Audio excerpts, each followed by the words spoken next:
Welcome to Computing at Home with Digital Schoolhouse. My name is Estelle, otherwise known as CompSci Geek, and I'm a computing teacher. I also develop resources for the programme. We specialise in delivering computing workshops that are accessible, educational and fun. You are watching part one of our part-baked games, Chef's Edition workshop. This workshop is unplugged, meaning you don't need to have any technology to take part, just a device to play the video. You can watch any of our previously streamed workshops on our YouTube channel. Just search YouTube for Digital Schoolhouse. To all learners watching, remember you can pause the video at any time to take notes, collect your thoughts, or take part in the workshop alongside me. The Digital Schoolhouse team are ready and waiting in the chat should you have any questions, and I'll be taking 5 minutes to answer your questions at the end of the workshop. Parents and guardians, you might want to watch the next bit as it explains how to access our resources, but after that feel free to join in or sit nearby to supervise if you want to. Let's get started. So for today's workshop you are going to need our worksheets, and I'll show you where to find them in just a moment. You then also will need either a digital version or a printed version of our sheets with all the assets in, and I'll explain where to find those. If you don't have access to a printer, that's fine. You can use just a pen and paper, that's absolutely fine. And you'll also need some coloured pencils or some coloured pens. So that's what you're going to need today. I'm just going to go through where to find our worksheets now, and also where to find those reference sheets with the resources on them.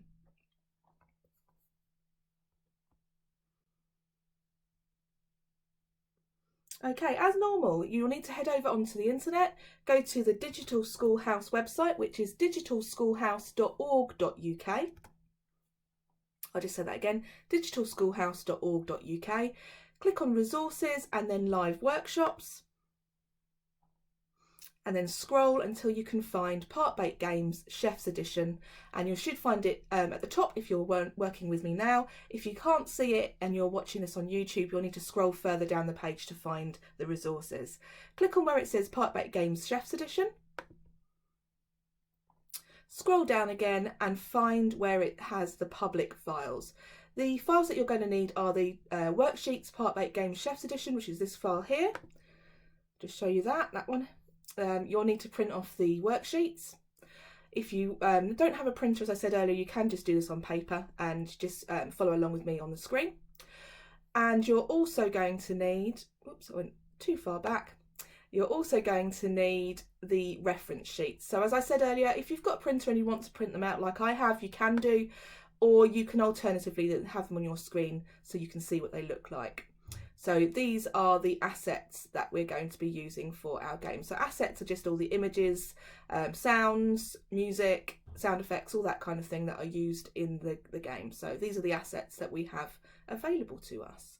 Okay, so that's where you'll find the resources. Okay, let's get started.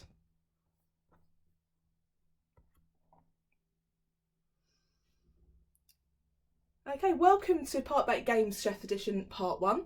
In this workshop you're going to be learning how to prototype a game on paper. The challenge for today is that Outright Games have been commissioned to create a computer game based on the popular TV series Gigantosaurus. And you, as one of their top game developers, have been asked to create a prototype game to show to investors. So as you're designing a game based on a specific TV show, you're going to be given assets to use, and the environment has been set to the jungle. So that's important for this particular game. You need to remember that you are going to be setting it in a jungle. We are going to be using something called the Game Idea Generator to give us an idea of what we're going to be building for our game today. So BAFTA run a competition every year called the Young Game Designer. There's actually 2 elements to it. You can either take part by actually building a game, or you can take part by coming up with a prototype, a paper prototype is absolutely fine. And you can do either of those things. So we thought it'd be quite fun to teach you how to do a paper prototype today, so that you could then potentially take part in the competition later on if you wanted to. So the game idea generator lets you come up with an idea of the game, and it gives you some specific things that you can work in. So I'm just going to head over onto the visualizer to show you what the game generator looks like, and then we're going to do this ourselves online. So I'll show you in just a moment of the online version, but I'll just show you the game generator cards that BAFTA have. So you can see on the visualizer I have the YGD cards, and these are a really cool resource that you can use for coming up with different game ideas. So you can see that you've got wild cards, rules, different goals, you've got different genres, and one more, there's the other one, there we are, different environments that you can pick between. So the way that we're going to do this is it's going to randomly generate one of each of these things. The only thing that we're going to keep the same is the environment. Because we are doing something for Gigantosaurus, we need our environment to be the jungle. The reason that we need to do that is because that fits with the actual theme of the TV series. So our environment for this version that we're creating today and our prototyping, the environment's going to be jungle. So just be aware of that when we use the generator. So we're going to use the online generator so that you can do this at home as well, because you might not have a pack of BAFTA YGD idea generator cards, so you'll be able to pick a idea for yourself. So I'm going to show you how to access that now. So if I hop back across onto the internet and talk you through how to access those cards, the idea generator.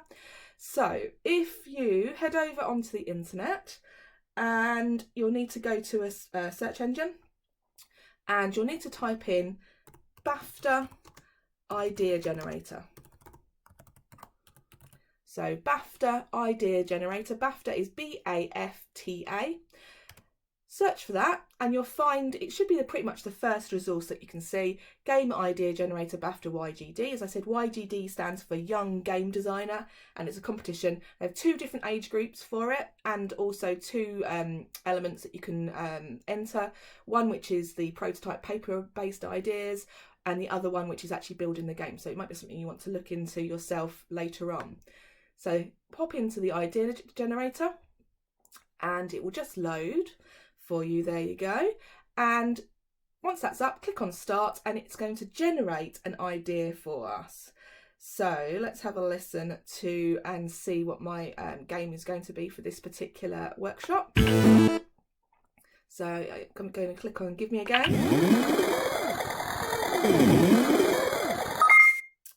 Okay, there we go, where we have it. This is the game that I'm going to be creating. Now, as I said earlier, the environment is going to be jungle. So although it says the environment is going to be castle on what I've just generated, my environment is jungle because that's been set by the company that is commissioning my game. So make sure you remember that. So other than that, the goal's going to be escape. The genre is going to be racing. The rules are going to be that you can only select connecting items. The wild card is going to be robots, but actually for this game I would recommend that you don't worry about using the wild card because it doesn't always fit particularly well. So we're going to focus on that the goal is escape, the genre is racing, and the rules are that you can only select connecting items. That is what we're going to be doing in our game today. So super exciting. Okay, so the first job that you're going to need to do is to take what you've identified in your idea generator. So remember, go to the BAFTA idea generator, click on give me a game and get your idea rolling. Once you've got that, you'll need to then take the first of the sheets, which is the initial ideas sheet, and we need to fill in the section up the top here. Okay, so I've already written in jungle for you because, as I said earlier, we have the environment of jungle because that's what's been set by the game company that's commissioning us. The genre, the goal and the rules are empty for us to fill in now. So I'm going to do that right now and pop in the set of ideas that have come up on the generator for me. So bear with me a second and I'm going to fill that in now. So my genre is going to be, where is it in there, racing. So I'm going to pop that in there now. So genre is racing game. And the goal is going to be escape. So I guess in my game that they need to escape first because it's a race game as well. And the rules are going to be only select connecting items. Connecting. Excellent. So there are the rules for my game. So it's a jungle, it's racing, the goal is to escape, and the rules are that you can only select connecting items. So we're going to have to think about maybe how that's going to work in just a moment. Okay, so let's head back over to our presentation and have a look at what we're going to do next. Okay, so we have our ideas generated, and hopefully you've written them down on your sheet as well, so you've got some idea of what your game is going to look like roughly, some idea of what the goal, the genre, the rules and the environment are going to be. So we've just completed the top of the initial ideas worksheet with the basic goal, genre and rules of the game, and now we're going to mind map our initial ideas, and we're going to use some of the asset sheets to help us. So remember, the asset sheets are the ideas that the game company has already given to us. I'm just going to show you on the screen again if you've forgotten what we've got as our assets. So remember, our assets are the reference sheets that we were given to start with. So they are these. So we've got a few different ones that we can look at, and we're going to use this to help us build some ideas for our game. So I've got some pictures of Rocky, some pictures of Tiny, I've got some pictures of Mazu and some pictures of Bill. I've also got some pictures of Gigantosaurus and some racers. So I think actually for me, these racers are probably going to be the most appropriate for my game because I'm making a racing game, but you might want to choose something different from this set of resources because your game might be different. Well, it will almost certainly be different because the generator will have chosen different things for you.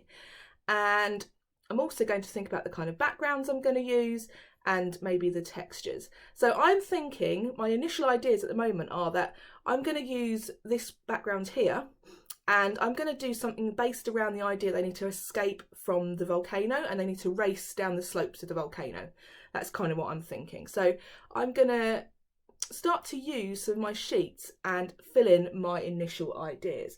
So don't worry if your drawing skills aren't amazing. I promise you mine aren't very good either. This is all about just getting some ideas down, and you can even just label things if you don't want to even try to draw them because you're not quite sure about how to draw those things. So I'm just going to get the sheet that I need, which is, as I said earlier, I'm going to use the racers. There's the racers.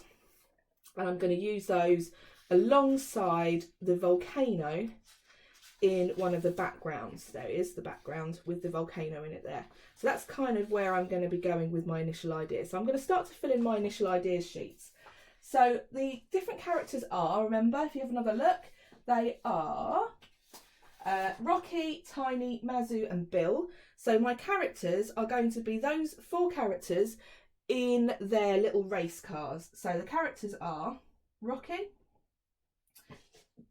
Tiny, Mazu and Bill, and they're going to be in their little race cars, and I'm going to have a go at drawing some of them, but I'm sure, as I said earlier, your drawing skills are way better than mine, so I'm going to have a go. If you wanted to, you could do this on the computer and even just crop these little pictures out and use them like that if you find that easier, or even print them off, cut them out and stick them on. That's another good idea if you're able to do that. So my races are, so I've got Rocky's racer, which I'm going to put up here so you can see me attempting to draw them.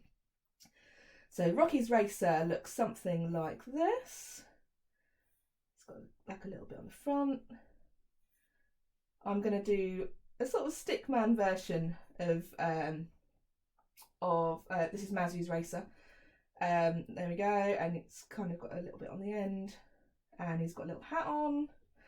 As you can see, my drawing skills aren't great, but as you can spend more time over this and make it look really good. It's just to get the ideas down. It's fine if it doesn't look absolutely amazing at this stage. Okay, so there's that is my Mazu racer. I'm also going to do my Bill racer, which is this one here. and I'm just going to fold it over so you can see what I'm doing. I'm going to do my little bill racer, which is going to look like this. So let's pop him in there. Again, spend a bit longer on it. Feel free to pause. Remember, if you pause, that you will need to run it back because it jumps ahead with the stream when you start again. So just be aware, if you do pause it, you might need to run it back to catch up with where you left off. There we go. There's my bill racer. And it's got a little wheel on the front like that, and a big wheel here. That is Bill. Okay, then this one here, the next one is my Rocky, and I'm going to do my little Rocky racer here. I love that these are made out of like hollowed out veg and coconuts and stuff like that. I think it's a great idea. So these are all the assets that the game company, Outright Games, have included for us to use. So it's really cool that we get to use these like a real game designer would. And I'm going to pop Rocky in there. He has a little hat on. There we go. There is my Rocky and his little racer, and I need to put Rocky underneath. There we go. And last but not least, we have Tiny, and Tiny is in, okay, I think this is dragon fruit that Tiny is in by the look of it. Let's pop him in there. Let's give him, I love his little helmet. How cool is that? And there we go. I'm sure your drawings are way better than mine. Mine are just like having to do it quickly. Hopefully it looks something like it should do. So I've got some idea of how it's going to work. There we go. Ooh, put a big wheel on the front. And some bits there and some spots. Right, okay, and that is my Tiny. Okay, so there is my characters. So I've got Mazu, Bill, Rocky. Whoops, I missed out the Y on Rocky. Rocky and Tiny, each of them in their little race cars. Obviously, if I was spending a bit more time on this, I'd then start to add some colour so that they actually match the colours of the original designs. Feel free to pause and add some colour into yours if you want to. I'm just going to do a little bit of colour just to give you an idea of what I would do, but I haven't got a huge amount of time, so I don't want to spend too long with you having to sit there watch me colouring because it's not very exciting. And you can pause and do your own colouring if you want to. So I'm just going to do a little bit more colour on Tiny's car. There we go. Okay, so that gives you an idea. So do add some colour and think about the design ideas of what your different vehicles are going to look like. Right, next we have the mechanics. So mechanics are about how the game works, so how you actually play the game. So that's what you're going to be writing in here. So we did actually have something in our automatically generated game idea that is partly to do with the mechanics, which is the only select connecting items. So that's where you're going to need to think about that a little bit. So the mechanics are going to be basically how you play the game and perhaps what rules you're going to have. So in my version of the game, you're going to play by pressing the arrow keys on your keyboard. So I'm going to write that out. Pressing arrow keys on keyboard to move the character.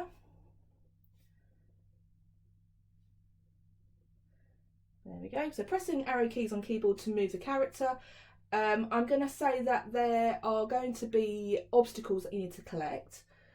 So obstacles in the way that you need to collect.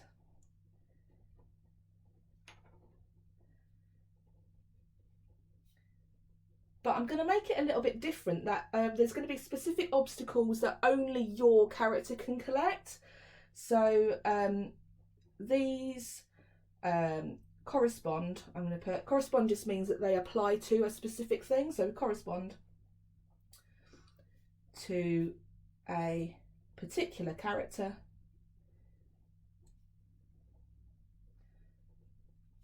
I.e., so for example, Tiny is going to have pink hearts to collect. And that's how we're going to get in the only select connecting items bit. So it's a little bit of a loose connection. So it's probably not exactly how you would have necessarily thought about only selecting connecting items, because you might have thought of a game a little bit more like Bejeweled, one of the games where you have to connect all the different things together, and it means that so you've got all the same colours in a row, and if they are all in a row then you can shoot through it and you get points. So you might have thought something more like that, but in this case the connecting item is going to be to do with the colours. So for Tiny's items they're going to be pink hearts. For Rocky they're going to be green diamonds. I should put this down as well, shouldn't I? So Tiny's going to have little pink hearts. Oops, I just sharpened my pencil, so I did probably too good a job of it. Pink hearts for Tiny. Rocky's going to have green diamonds. Bill, his car is blue. So his car is going, so his collection item is going to be, let's go for blue squares. There we go. So his little vehicle is blue. And finally, Mazu's little vehicle is orange. So we're going to give him, I'll find an orange pencil, there we are. He's going to have orange circles, like little spheres to collect. There we go. So orange spheres to collect. So they're all the different things that they can collect.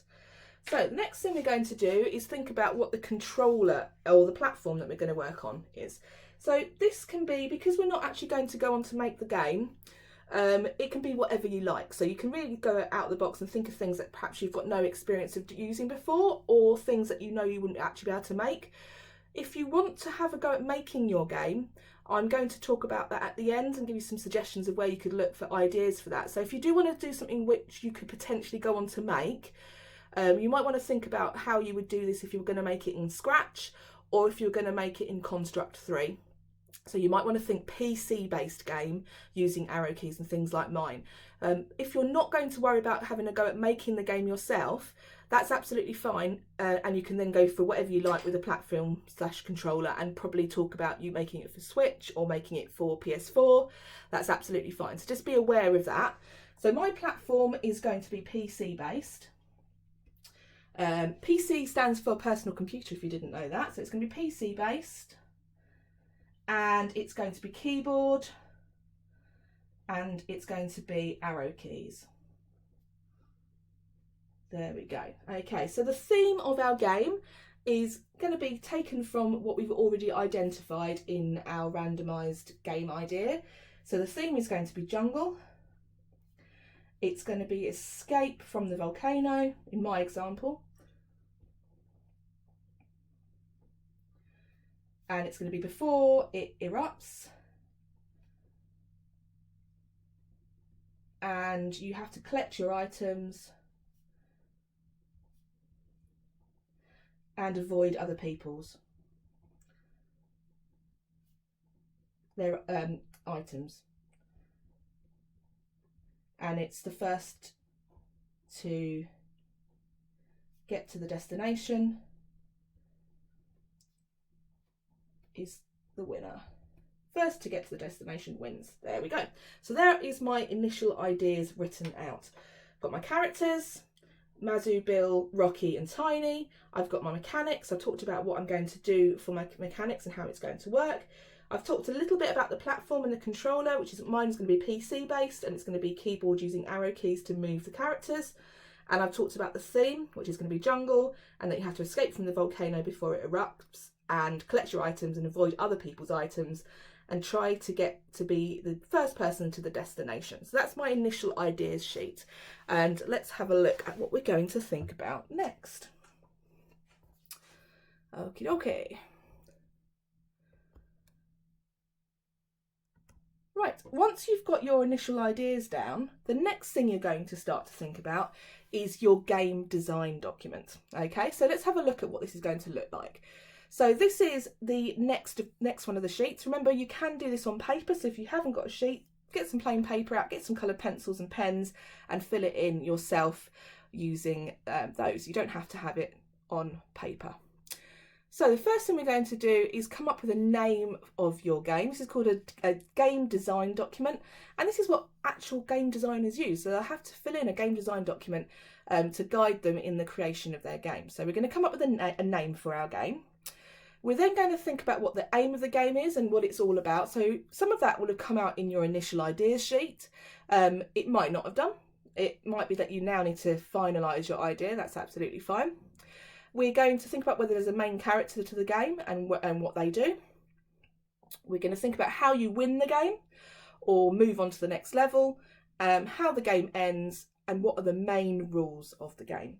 So let's move over to the visualizer and have a look at our next sheet. So let's see. Right, so our game design document, exactly as I've just gone through on the screen with you, and we're going to start to fill it in. So this is going to be where yours again might be slightly different to mine. That's absolutely fine, because your ideas that you came up with from the initial ideas generator might be different to mine. So if yours is different, that's fine, don't panic. In fact, I kind of expect it to be a little bit different to mine. So the name of the game, in my case, this is going to be Gigantosaurus Racing.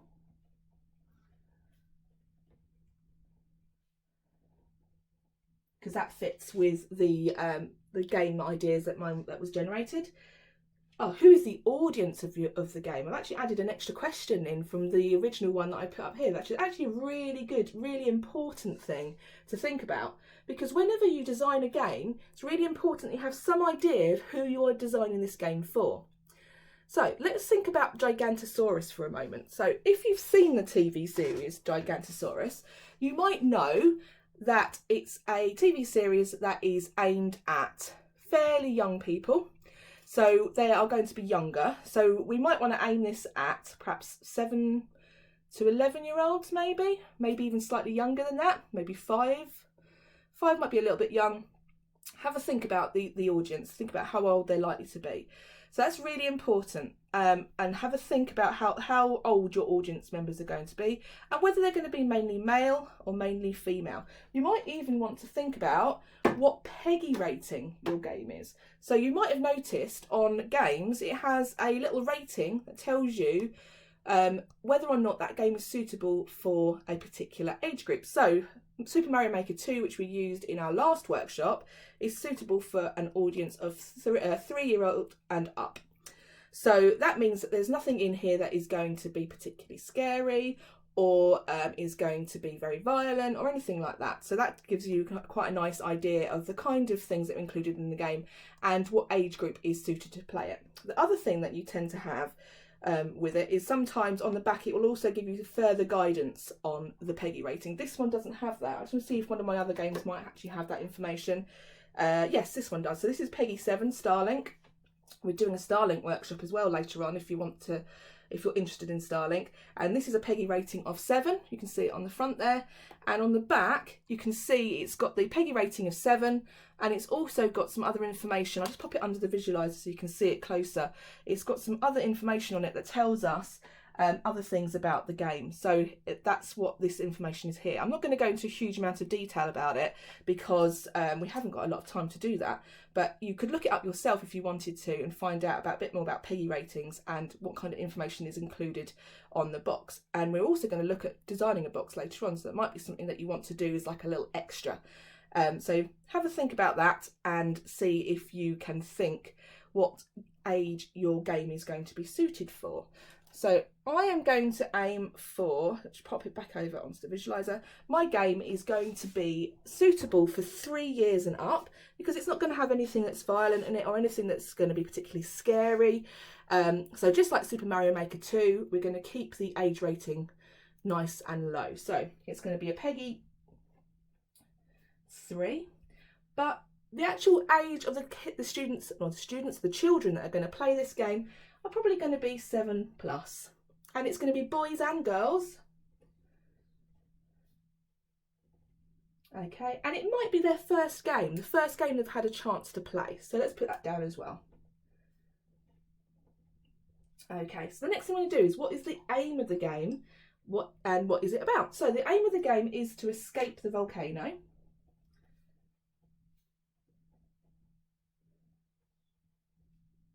There we go, Escape the Volcano. And it's a racing game to see who reaches the destination first. If you don't know what the word destination means, it means the place that they're trying to get to. So the destination.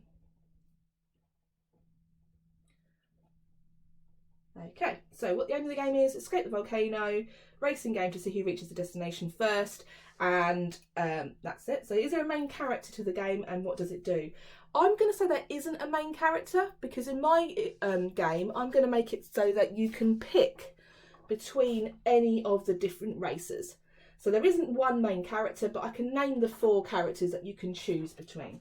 So no main character.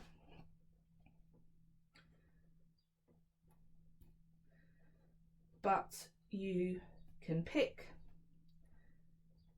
between, and the choices are Bill, Mazu, Tiny, or Rocky. Okay, so is there a main character to the game? No main character, but you can pick between Bill, Mazu, Tiny, or Rocky. Next thing, how do you win the game or move on to the next level? So in my game, as we said, it's going to be escape the volcano, racing game to see who reaches the destination first. So to win the game, you need to reach the destination first. So reach the destination first. And then that would then take you to the next level.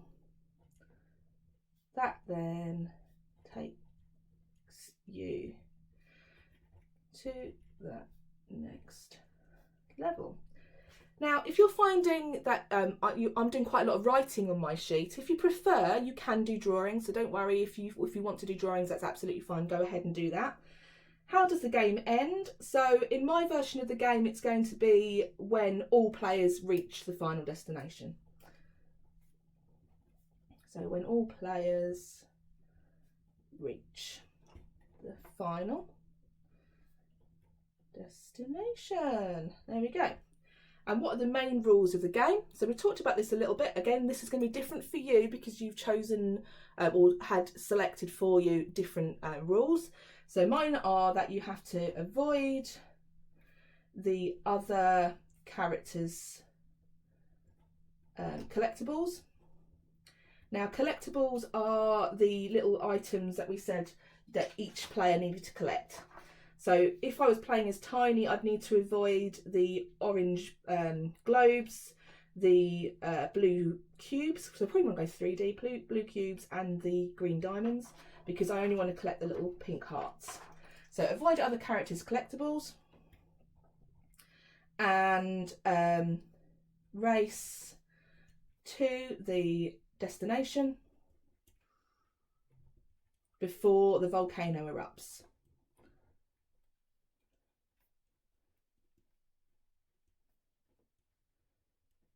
There we go. So there are the rules for my game. Okay, so that's my game design document completed. I've got some really nice ideas of how my game is going to work.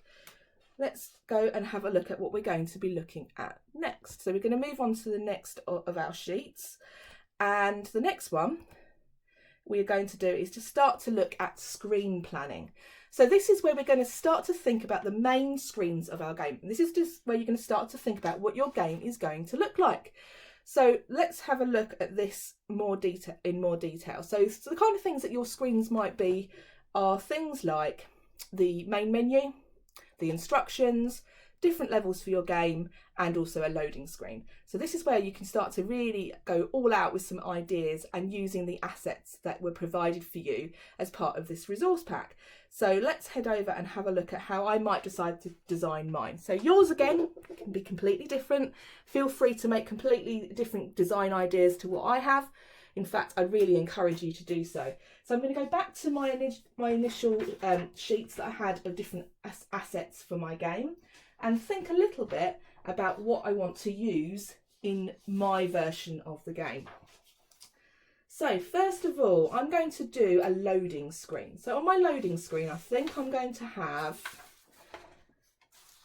the Gigantosaurus the Game logo the Outright Games logo as well, because they're the company that makes the game, so it's really important to include their logo on it.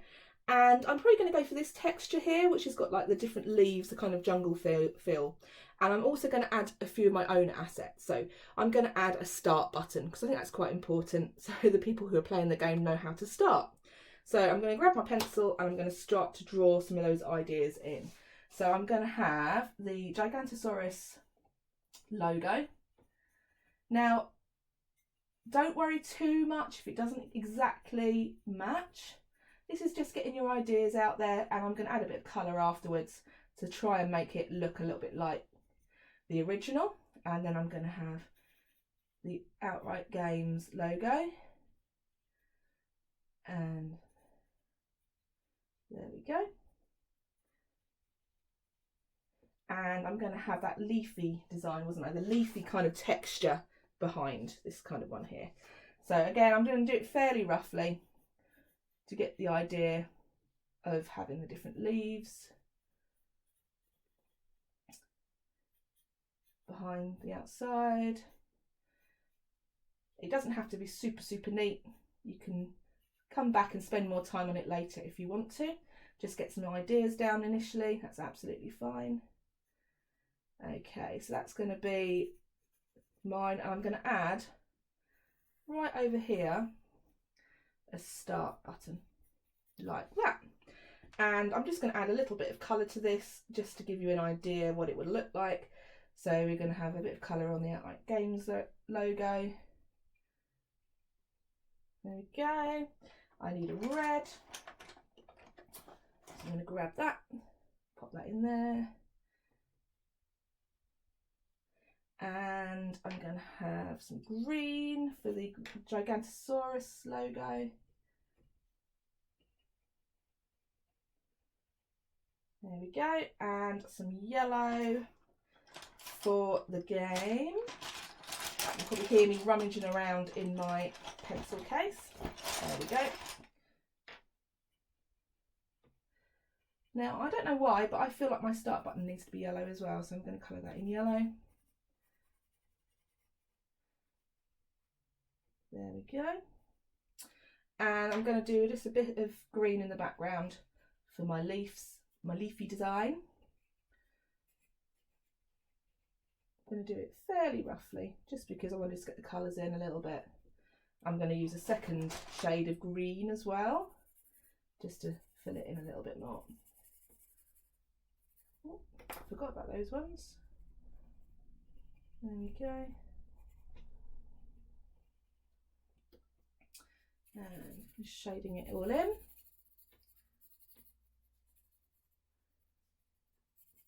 There we go. So I'm going to describe a little bit about what's going on here. So this is my start page, my start screen. There we go.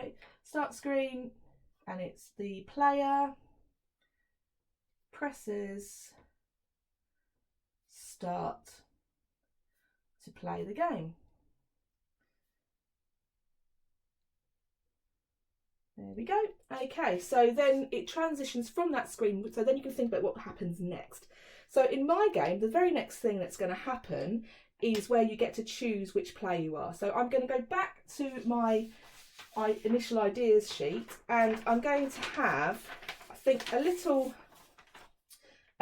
like screen which has got each of the different 4 characters, and you can pick between them by clicking on them. So I'm going to use mouse click. So actually that changes my platform and controller slightly, because it's not just going to be keyboard anymore. It's actually going to use the mouse as well. So I'm going to pop that in there too, because I'm going to use that. Right, so let's do a very quick drawing of my different characters. So I've got, so see if I can recreate my wonderful pictures. So I've got my little Mazu in his little flying car. There he is with his little hat on in his little flying car. Once again, I'm sure your drawings are better than mine. I've got Bill in his little coconut, which I think is so cool. There we go, put his wheels on. And then he's got one at the front like that. There we go. And we pop him in there. There he is. There's Bill, and then we've got Rocky in his hollowed out. It looks kind of like a butternut squash to me. He's got a little hat on. And this is Wills. And finally, last but not least, we've got Tiny in what I think is probably dragon fruit. Let's pop them in. Okay. And I need to put the wheel on the side, put some spokes on, and a wheel on the front. Okay, there is all my characters. And obviously I would add more colour, but I'm not going to add colour to this one because I want to move on and not keep you watching my amazing drawing skills for too long. So here the player can select which of the different dinosaurs they want to play as. So player can pick which character to play as. So we would call that character selection. So if you wanted to give that a proper name, that's what you'd call it. So character selection. There we are. Right, so next we have this one here. And so after you've selected which player you're going to be playing the game as, we're going to have the actual racing game running away from the volcano. So in my example, you would kind of see like the track running ahead. So it's going to be like first person. That means that you're going to, it'd be like as though you're looking through the eyes of the character. And we might have a little bit of red and stuff going on because the idea of the volcano might be erupting as you run down the tracks to escape. There we go. I haven't got a black pencil, I don't think. Oh yes, no I haven't. So if you imagine this would be black. So it'd be like some volcanic ash and like volcanic rock and stuff all down the sides there. There we go, filling it in a little bit. And then in the track that we're going to be running on, that's going to be sort of like a pale, sort of like sandy colour almost. So I'm going to go for this colour, just filling it in a little bit. And I'm going to put some of the collectible items in there. So we've got the diamonds, we've got the hearts, we've got the little cubes, and we've got the orange like little globes. And remember, you can only select the ones that are applicable to our character. So you have to race, collect these. We might want to add a little rule in here that when you collect these, it gives you a little speed boost maybe. So so racing away from the volcano, and collect items, or collect your items, and that's it really, isn't it? Racing away from the volcano, collect your items. Okay, and then the last one is going to be my winning screen. So if you reach the destination, like the safe haven first, what's going to come up? So I think if I go back to the asset that I had, I think one of these ones which has got like the idea that the volcano is right in the distance now and you're in a little safe haven, something like this, would be really nice for my final screen. So I'm going to go for something that looks roughly like that. Again, it's going to be a very quick drawing because I haven't got time to do anything in a huge amount of detail. So I'm going to have a volcano like so in the distance, but we can have lots of leaves, and we've got like a valley going up here. There we go. And the idea is we're nice and safe, and you might say you win or something like that over the text over the screen. So you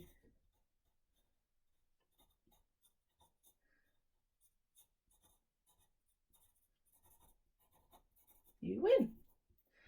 There we go. Okay, and obviously that would all be coloured in, but I haven't got time to do that. But you can add some colour to yours, make it look really nice with the final screen of your game. Obviously we'd have some of the volcano erupting as well. There you go. So that would be our end screen. So end screen. If you reach safety first, you win. There you go.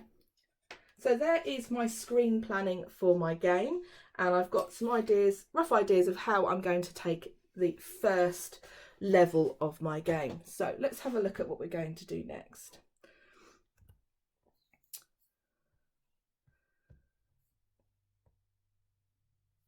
Okay, so once you've got your ideas in place for how your different screens are going to be connected together, the next thing to do is to start to think about the interactions in your game. So you're going to think about how you're going to actually interact with each screen. So this is adding a little bit more detail. So what I'm going to do for this one is I'm going to focus on the actual game itself. I'm not going to worry too much about the start screen, the character selection, or the you win screen. I'm going to focus on the actual game itself, this one here.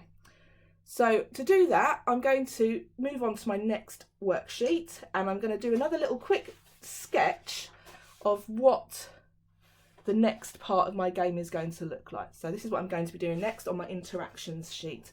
So if you remember, my game is going to have the idea, we've got like a twisty, winding road that you're following to try and escape the lava from your volcano. And we've got some lava coming down, and perhaps that might even start to get more and more dangerous the longer time you spend trying to escape. And we had the idea of like volcanic ash and rock all around the outside as well.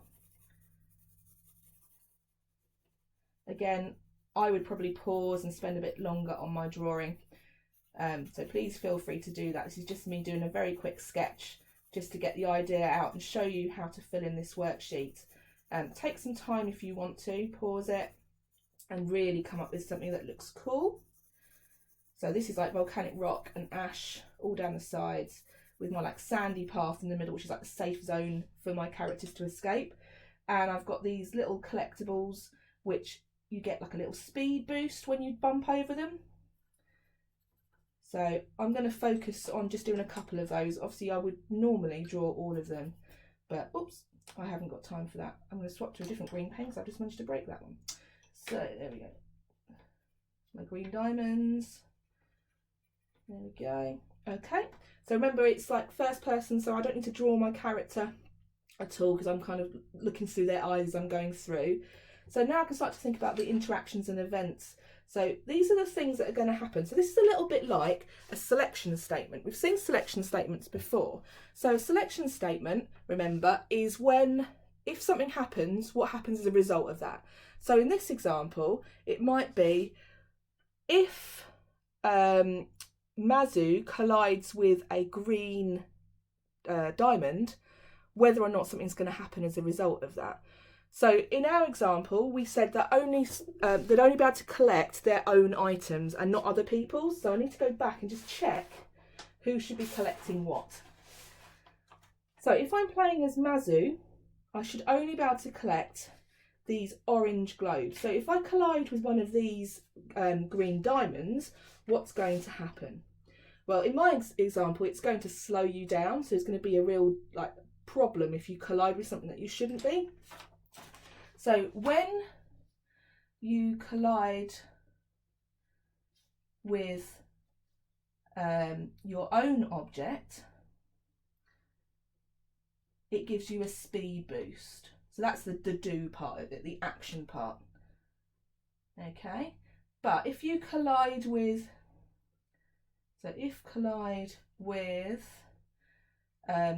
object not own, I had to do just shorthand because I haven't got enough space to write it in. Obviously you can spend a bit more time and fill it in a bit more detail.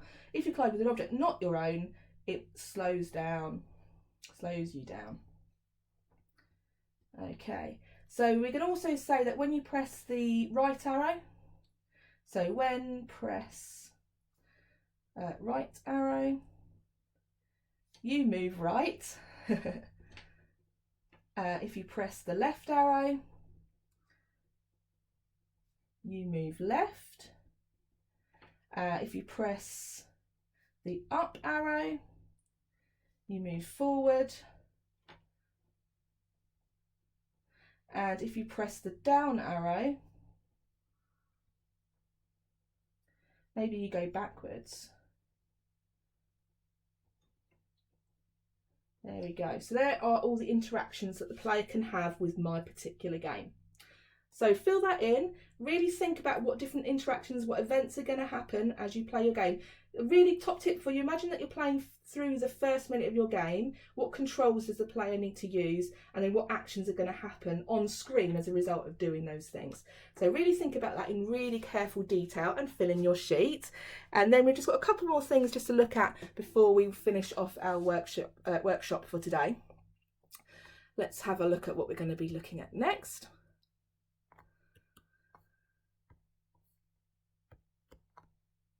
Okay, so the next thing we're going to look at for thinking about our design is to look at the level progression. So what's going to happen and what kind of difficulty is going to increase as you go through different parts of your game. So this is where you can really go to town with coming up with some new ideas for your game. So in my initial ideas, in my interaction sheet that I've just designed with you, this is my first level, so it's going to be quite easy. There's not really anything else other than collecting the items, but then I can start to add some more difficulty into the different levels. So level 1, it might be that I'm going to do it like this. So the game elements are going to be the collectible items, and they're going to be in level 1, level 2, level 3, level 4 and level 5. But then I might add in some things like I'm going to have some lava trails that I have to avoid. They're not going to be in level 1, but they're going to start to appear in level 2, 3 and 4 and 5. I might also have some stone falls, and that's going to start to come in at level 3. I'm going to have some enemy that are going to appear, they're going to start to appear in level 4, and they'll carry on for level 5. And then finally I might have some let's have some poisonous smoke, and that's going to appear in level 5. So you can see I'm starting to build up the complexity of my levels with the kind of different game elements that are included in each of the levels. So that's how you fill in the level progression chart. Okay, so once you've finished that last part, if you want to pause and spend some time just going over things, then feel free to do that before you move on to the last part of our workshop, because the final thing we're going to do is we are going to start to think about the actual box and the game icon for our game if we were going to sell it in real life. So we've got two parts to this worksheet. We've got the key art for the actual box itself, which is just on this side here. So this is where, like I was showing you earlier, you might want to have a look at a real box for a game and actually have a look at the things that are included on it, and try to think about how you would include them on your game. And the other thing that you're going to come up with is the actual online icon for your game if it was going to appear in an online store, such as the App Store, for example. So that's the two things that you're going to do as your final worksheet for this particular workshop that you're doing today. And so just spend some time thinking about how that's going to work. So the online icon for my game, I'm actually going to go back to some of the sheets that I had to start with and have a think about what I would like to include in my app icon. And I think what I'm going to go for is something really simple, because mine's like the racing game, isn't it? So I'm going to have, I think, Tiny's head as my app icon. So I'm going to draw that. It's not going to be amazing, but I'm going to have a go. So I'm going to go for his amazing little helmet, which looks like it's made out of like a nut shell or something like that. And there's his little, someone's got like a little beak because he's a triceratops. There we go. So that's going to be my App Store logo. Again, I'm sure yours will look better than mine. And I'd also add some colour to that. And it's got little, his helmet's orange. There we go. And let's add some green to his face. Okay, so that's going to be my App Store icon for my game. Obviously spend some time doing your own. And then the design of my box, I'm going to use a real example to help me with some of the things that I need to include. So the first thing I'm going to do is I'm going to obviously do the box itself. Now I would normally do this with a ruler, but I don't have a ruler with me at the minute because I didn't put one in my pencil case. That was a bit silly of me. So I'm just do a very quick sketch of the box itself. I'm going to use the actual game logos so that it looks correct. There we go. I'm going to use the Gigantosaurus, the game logo. So oops.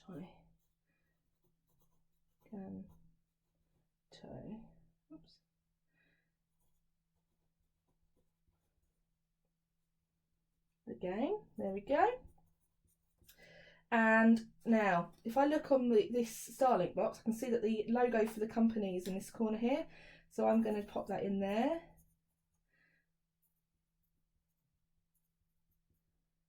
There we go, there's Outright Games in the corner. I've also got the Peggy rating, which if you remember on my initial ideas, I gave that a rating of a Peggy 3. So it's going to have a little Peggy rating in the corner there. So there's my Peggy rating box. Now I probably should have left a bit more space at the top because it would need the Switch logo here, because I'm going to do this as a Nintendo Switch box. Or it would actually, it was meant to be a PC game, wasn't it, originally? I forgot about that, sorry. So perhaps have a little icon like a Microsoft logo up there and some text about how to install the game. And then I'm also going to have some of these leaves that have been like a common theme throughout my game. And I forgot to say it's racing, isn't it? So let's put that in there. There we go. And I might have a little picture of a couple of their little cars as well, just to finish it off. Okay, so there's my very rough drawing of my game. There we go, so Gigantosaurus the game racing. Obviously I'd add colour to that, and also if I had time I'd probably also design what the back would look like as well. But I haven't got time for that, but you obviously can pause and have a go at doing that yourself. So that is everything that we're going to do in today's part 1 of this workshop. Hopefully you've enjoyed having a look at the different games. I'm going to just pop over to the Twitch stream. So if you've got any questions about what we've been doing today, you can ask me any questions. I'm going to talk very briefly about a couple of ideas of things that you could do just to extend this if you wanted to have a go at asking if you wanted to have a go at pitching your ideas and what you could do with sharing that with us if you want to. And I'll talk about that in just a moment. So if you do have any questions, this is your chance to ask me or any of the Digital Schoolhouse team. So I'm in the chat now, so feel free to ask me any questions. A couple of ideas of things that you could do just to extend this. Okay, there we go. So I'm on the chat of the stream now if you are wanting to ask me any questions. While I'm just waiting for any questions to come in, I'm just going to talk very quickly about what you could do if you wanted to show us what you've been doing today. So if you've had a really good time and you've enjoyed doing this workshop and you want to show off your ideas, what you could do is have a go at doing a pitch. So the idea is that when you come up with a game idea, you would then pitch it to the company and then they'd have a look at what you've come up with and say whether or not they're going to proceed with your prototype. So the idea is that in the next part of the workshop is that your pitch was successful. Now, but obviously we didn't actually do any pitching. So if you want to do your own little pitch of your initial ideas for this game, then feel free to do that. So you could do that by creating your own PowerPoint presentation, or presentation if you've not got PowerPoint. Most computers have some sort of presentation software on them. You could do your own pitch using that kind of software. Or you could even pitch it using your paper prototypes that you've been working on in today's workshop, and maybe ask your parents to do a little video of you doing your pitch, and you might like to then send that into Facebook or onto our Twitter feed, and we'd love to see them if you want to show off your pictures. So that's what you might want to think about doing if you want to just show off what you've been doing. So maybe see some of your pictures and get to share them with all of our other teachers and people that are joining in out there on Facebook and on Twitter. So have a think about that. If you fancy doing that, that's something that you might like to think about. So okay, someone's just asked me whether or not you can make your game on the Switch. Now, actually, it's quite difficult to make a game on the Switch. If you wanted to do, there are some examples of things out there that you can use for creating games on Switch. I can't think of the name of the software off the top of my head, but if you Google it, if you Google create games for the Switch, you should be able to find it. But it's not super duper easy. So you, generally speaking, if you want to make a game at the moment, it's probably better to use something that's going to be based on PC. Unless you want to do something like the Mario Maker, which we did for the previous workshop, where you're making something specifically for Mario. That's definitely more doable. So I'll have to look it up for you, and I'll pop it on as a comment with what the name of it is. I can't think of it off the top of my head, so sorry about that. Doesn't look like we've got any other questions about making a game for today. No, so I'm just going to finish off with what we've done so far today.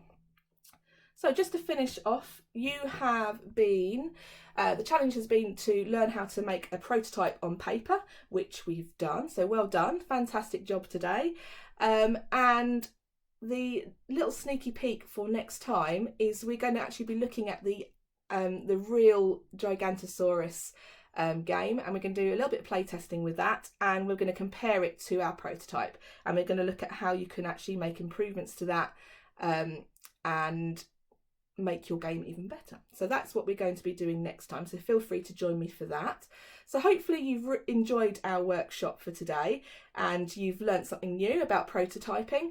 So it's only left for me to just sign off for today, to say thank you for taking part. I hope you've had fun and learnt something new. If you've enjoyed this workshop, check out our YouTube channel for more follow-along activities. If you've got any questions or feedback for me, please email dsh@uki.org.uk. As I said earlier, we'd love to see you learning computing at home with Digital Schoolhouse. So if you do make your pitch videos, please feel free to ask your parent or guardian to share your images or videos using the hashtag computing at home on Twitter or on Facebook. Also, for those of you who love writing, Digital Schoolhouse have launched a creative writing competition, which you can find more information about on our website. The other thing that you might be interested in looking at on our website is if you are interested in making your game, the other thing that you might want to have a look at is the resources that are available for Construct 3. So if you have enjoyed making this and you want to have a go at making your own version of the game, what I'd recommend doing is go back into the Part Baked Games Chef's Edition workshop. If you go into where it says access all files and have a look at the teaching presentation C3 basic guide. This has just got really simple step-by-step instructions for how to use Construct 3. So if you wanted to make your own version of the game, that'd be a good place to start with. You could also go back to our first Part Baked Games workshop. If you look at part 2, it talks through how to make a game in Construct 3. So you might want to start with that and then have a look at these step-by-step instructions that explain how to create the game. So the other part that goes with that is in the reference sheets. If you look at the end of the student reference sheets, there are some template ideas for creating a game with various different rules. So for example, one life only, limited time, and it talks about the events and the variables and things that you would need to add if you wanted to do that in Construct 3. So as I said, have a look at Part Baked Games Part 2, the original Part Baked Games workshop, which is on our YouTube channel. That tells you how to use Construct 3, and then you might want to look at the PowerPoint presentation, which goes through some of the detail of the different things that I've included in those resource guides. So that's the teaching presentation basic guide. So that's what, if you wanted to make your game, there's no need to do that if you don't want to. It's just an option there for you if you felt like having a go at doing that. Okay, so thank you for taking part. If you're the parent of a primary age pupil and you're interested in finding out about Digital Schoolhouse and how they can work with your child's school, you can find out more about our programme by checking out our website, which is digitalschoolhouse.org.uk, and you can also find our contact information in the section below or at the end of this video. So lastly, I wanted to say a huge well done for taking part today. I'm Estelle and I look forward to seeing you next time.